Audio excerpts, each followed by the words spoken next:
So, what has Ukraine's reaction been to, in particular and specifically, the international observers?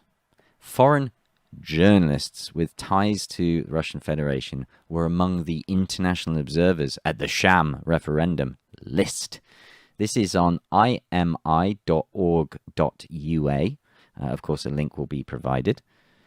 Dmytro Libanets, the Verkhovna Rada Commissioner for Human Rights, posted the list of international observers who observed the sham referendum. Ooh, referendum in the occupied territories.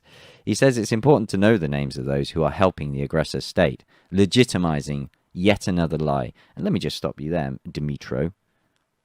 You're head of human rights, and yet you now effectively want to publish what I'm assuming is going to be a hit list of the international observers who are supposed to be neutral, and see, okay, according to him, these departments should respond to the fact that the foreigners crossed the border illegally, were in the temporarily occupied territories, which is that a crime, really, for a foreign citizen?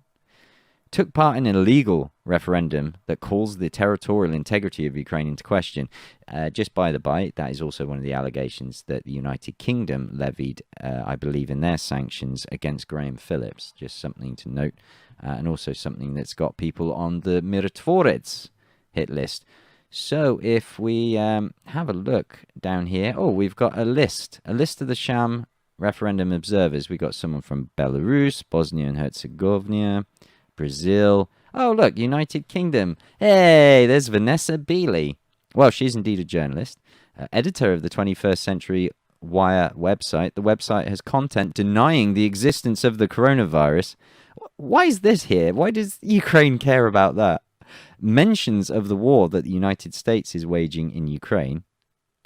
Well, hold on. So just the mere mention that the US is, or NATO, that's enough, is it? And a tweet from May that speaks of Zelensky as a politician who exterminates his people.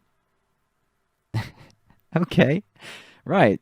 Okay. Well, right. Yep. That's got her on the shit list, hasn't it?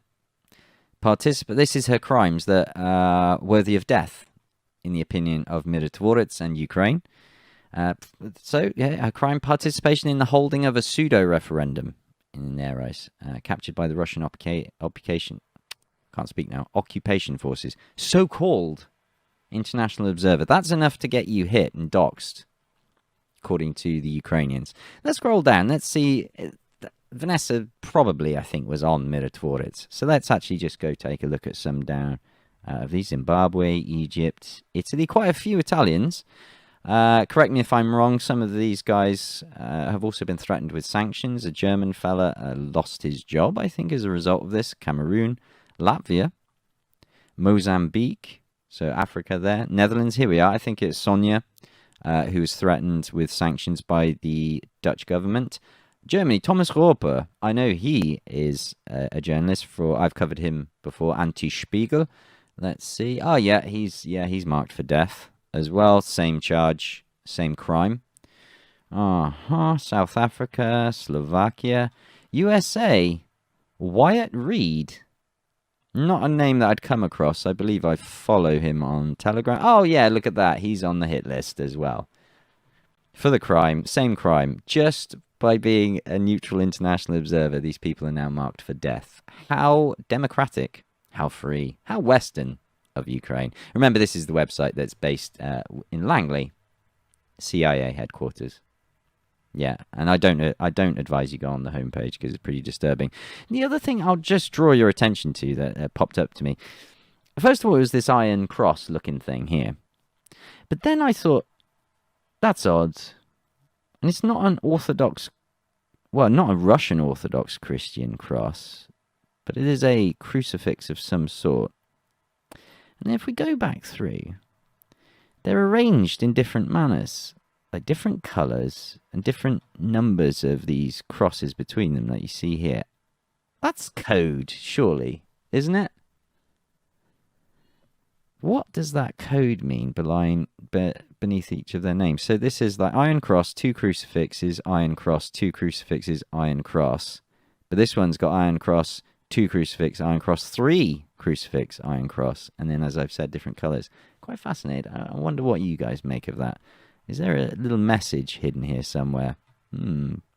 There's those of you out there much cleverer than me that could probably crack that. Here we are, the Ministry of Reintegration of the temporarily occupied territories of Ukraine. The Ministry of Reintegration. Gosh. Accomplices are also criminals, and they will be punished.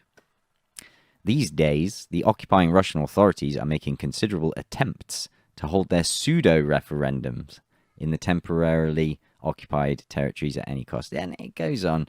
These are representatives of Russia itself, Belarus, Syria, Egypt. It names some of the countries. And then we appeal to foreigners, all those who dare to indulge criminals, become criminals themselves. It will not be possible to avoid responsibility. This is on minre.gov.uk.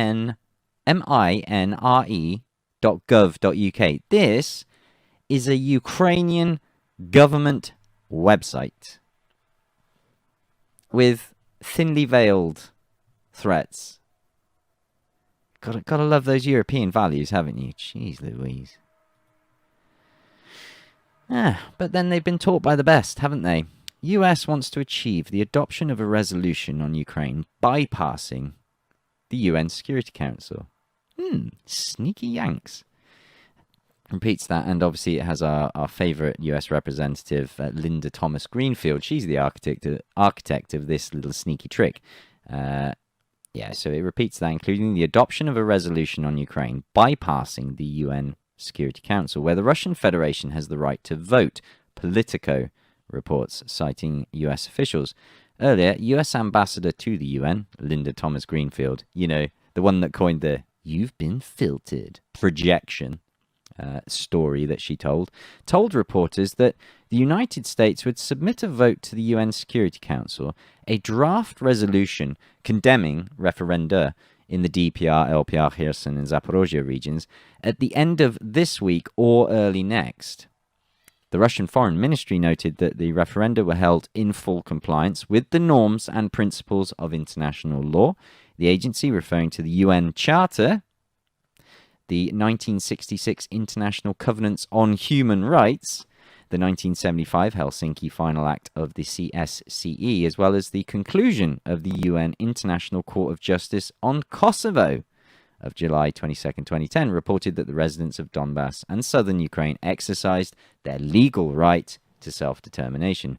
Meanwhile, the US President Joe Biden administration is struggling to force the UN to take action against Russia. One way could be to bypass the UN Security Council, where Russia has veto power, to pass a resolution condemning Moscow's annexation plans, large part of eastern Ukraine, and calling on Russia to withdraw all its troops. According to the publication, officials are considering using a little-known provision in the UN Charter, namely the Unity for Peace resolution, which was already once initiated by the US in 1950. During the conflict on the Korean Peninsula, and helped bypass the veto of the USSR and China. So they've done it once before, and they're so desperate, they're looking to do it again.